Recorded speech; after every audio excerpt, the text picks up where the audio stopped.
In the last episode, our undercover journalist explained how poor living conditions in the hostel led to Arabs shifting the girls to another hostel.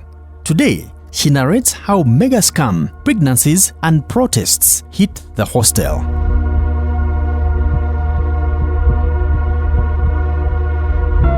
Meanwhile, life at the hostel in Tuba Kulambiro was as humbling as it was frustrating. Poor feeding, bad hygiene, and lack of amenities were luring frustrated girls into sex with casual men for money.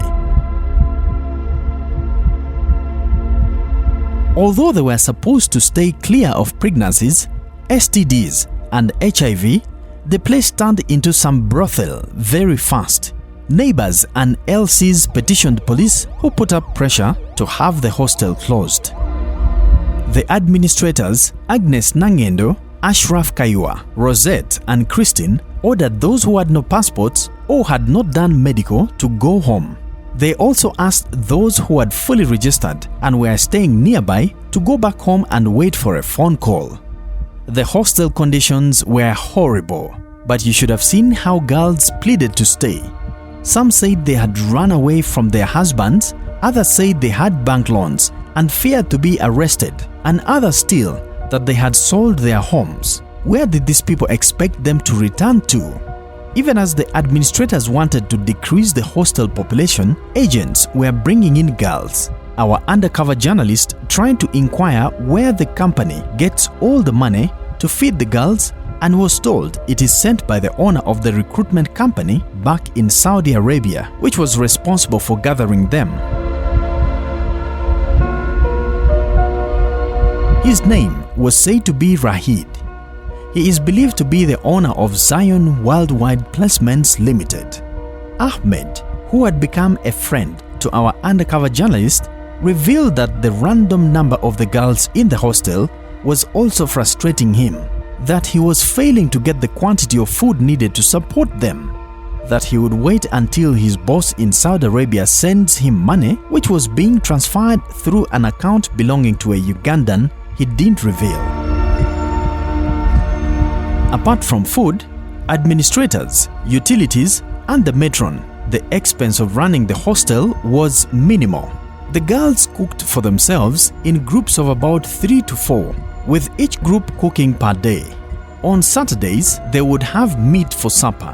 When it was midday, the hostel would be on fire during food serving. Many girls would want to have 2 plates. Others would fight, quarrel with cooks, alleging that they were served bones or little. One day, one of the girls collapsed in the evening hours. She was carried to Tuba Medical Center and the nurse said it was hunger. Most of the girls were swallowing family planning pills, but still, some got pregnant. Ahmed said he was baffled that in the December 22nd batch that left for Saudi Arabia, about 4 of the girls were found pregnant during the pre-departure medical. But it is said that the recruitment company loses money when a girl who is already cleared fails a test because replacement takes years. By the time one does that medical, we were told the visa, air ticket, and COVID-19 PCR tests are all ready. That medical is always done in less than 5 days before the travel date, except for COVID, which is done a day before traveling. So, it is said that Rosette forced them to do abortion and the center was bribed to test again.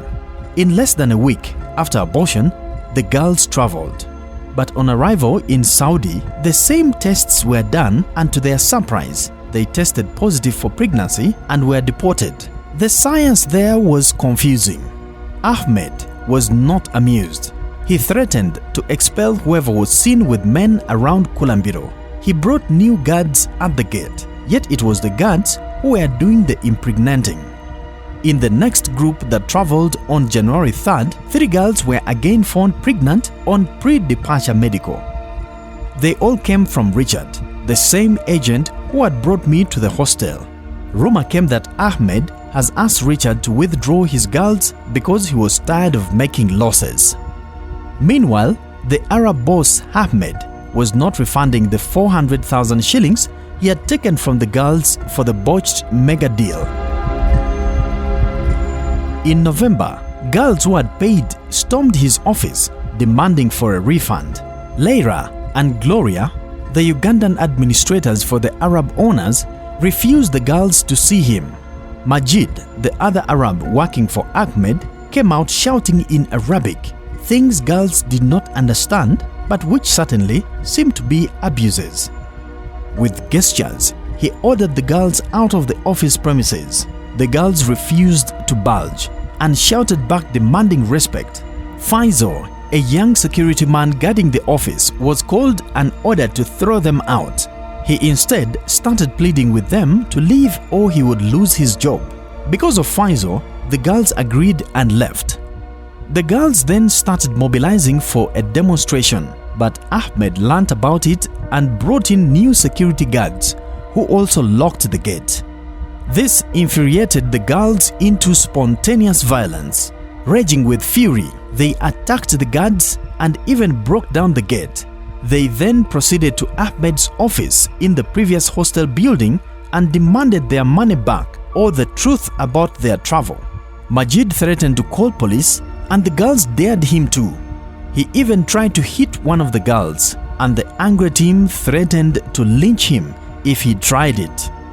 Then he said he would disqualify the ringleaders from their visa processes, but it didn't help. It was Ahmed who showed up and calmed down the situation. He got out papers and read out names of those who had got visas. But our undercover journalist later learned that the list was fake. In the next episode, we bring you suspicious job, fake documents, and virtual slavery.